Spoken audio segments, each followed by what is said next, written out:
Factor affecting effect of ROR, है ना, यही पढ़ रहे थे अपन। और उसमें भी अपन ने कैटलिस्ट तक की बात कर ली थी। अब अपन नेक्स्ट बात करते हैं टेम्परेचर। ठीक है भाई, तो अगला कौन सा है अपने पास, टेम्परेचर। टेम्परेचर से कोई रिएक्शन कैसे इफेक्ट होती है उसके बारे में अपन डिस्कस करने वाले हैं। तो दो इम्पोर्टेंट फैक्टर्स हैं और दोनों इम्पोर्टेंट फैक्टर्स को अपन डिटेल में अपन नेक्स्ट लेक्चर्स में पढ़ेंगे। अपन थोड़ी सी इनिशियल बात कर लेते हैं कि क्या टेम्परेचर का इफेक्ट है, और एक फैक्टर और अपने को पढ़ना है कंसंट्रेशन का फैक्टर।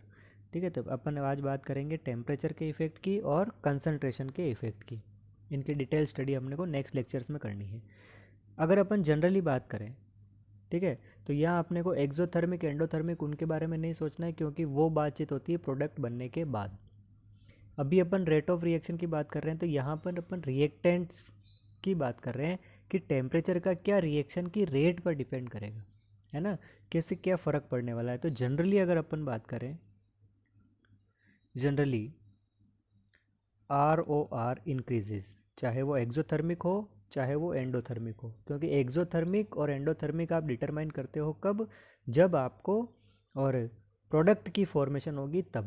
भाई प्रोडक्ट की फॉर्मेशन होने के बाद ही तो पता लगता है कि एनर्जी रिलीज हो रही है या और यूज़ में आने वाली है।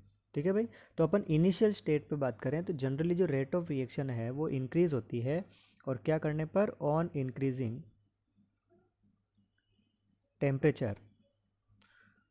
और कितना बढ़ाने पर, तो 10 डिग्री सेल्सियस अगर आपने टेम्परेचर को राइज किया है, राइज इन टेम्परेचर, जनरली क्या कह दिया अपन ने, on 10 degree Celsius rise in temperature,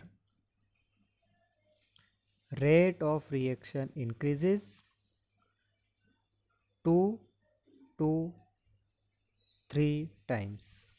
किसी भी रेट ऑफ रिएक्शन की 2 to 3 times rate of reaction increase हो जाती है ऑन इंक्रीजिंग 10 डिग्री सेल्सियस। और इस बात को प्रूव किया था एक साइंटिस्ट था, आरहेनियस। इन भाई साहब की पूरी स्टडी अपने को करनी है। और इन्होंने एक इक्वेशन दी थी, आरहेनियस इक्वेशन, जो कहती थी K is equal to A exponential EA/RT। कैसे ये इक्वेशन है, क्या इसका मतलब है, ये सारी डिटेल अपने को वापस से दोबारा पढ़नी है। अपन यहाँ एक इंट्रोडक्शन पार्ट पढ़ रहे हैं इसका। तो अपन ने क्या बात करी टेम्परेचर की, जब आपने 10 डिग्री सेल्सियस किसी रेट ऑफ रिएक्शन के बारे में बात करी, तो 10 डिग्री सेल्सियस जैसे ही आप टेम्परेचर बढ़ाओगे तो उस रिएक्शन की rate of reaction 2 to 3 times बढ़ जाती है। क्लियर। अगली बात कर रहे हैं अपन कंसंट्रेशन। ठीक है, कंसंट्रेशन ऑफ रिएक्टेंट, भाई रिएक्टेंट की तरफ है तो अपन कंसंट्रेशन ऑफ रिएक्टेंट की बात करेंगे। ठीक है, जनरली ऐसा देखा गया है, generally rate of reaction increases on increasing concentration of reactant. कि आप कंसंट्रेशन ऑफ रिएक्टेंट बढ़ाओगे तो रेट ऑफ रिएक्शन भी क्या हो जाएगी, इंक्रीज हो जाएगी। लेकिन ये हमेशा नहीं होता है, कभी कभी डिक्रीज भी हो जाती है। तो अपन क्या कह सकते हैं, पहली बात अपन ने ये बात कर ली। अगली बात कर सकते हैं कि कभी कभी क्या कह रहे हैं अपन, ROR में भी या में आल्सो, घट भी सकती है, में also decreases on increasing concentration of reactant. ठीक है, कितनी बार रेट ऑफ रिएक्शन अनइफेक्टेड भी रह जाती है ना, कि rate of reaction concentration of reactant के ऊपर डिपेंड ही नहीं कर रही है। तो थर्ड पॉइंट क्या लिखेंगे, ROR रिमेन्स अनइफेक्टेड। कोई फ़र्क नहीं पड़ता कि आप रिएक्टेंट की कंसंट्रेशन को कितना चेंज करने वाले हो।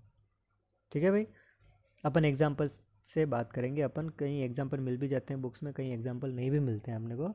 ठीक है भाई, तो अपने को बुक्स में नहीं मिलते, ऐसे होते हैं जनरली। तो rate of reaction remain unaffected. जितनी भी फोटो रिएक्शंस होने वाली, जैसे H2Cl2, है ना, सनलाइट की प्रेजेंस में, तो वहाँ कंसंट्रेशन सनलाइट के ऊपर डिपेंड करती है। ठीक है भाई, तो अपन पढ़ेंगे अपन नेक्स्ट में, अपन रेट ऑफ रिएक्शन ये सब बात करनी है, ऑर्डर ऑफ रिएक्शन सब में आएगा ये सारा चीज़ें। ठीक है भाई, कितनी बार रेट ऑफ रिएक्शन प्रोडक्ट की कंसंट्रेशन के ऊपर भी डिपेंड करती है। तो रेट ऑफ रिएक्शन में also depend on products concentration. Product की कंसंट्रेशन के ऊपर भी डिपेंड करती है।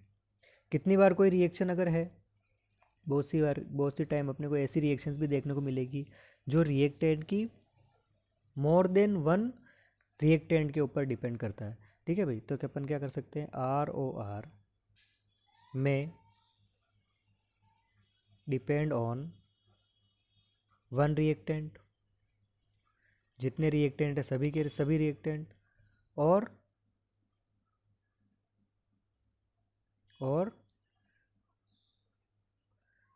नन ऑफ रिएक्टेंट, किसी रिएक्टेंट के ऊपर डिपेंड ना करें।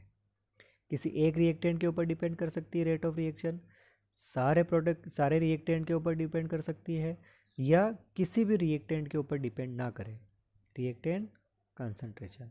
अब ये कितने के ऊपर डिपेंड करेगी या डिपेंड करेगी भी या नहीं करेगी, इसके लिए अपने को फाइंड आउट करना पड़ेगा हर एक रिएक्शन का रेट लो।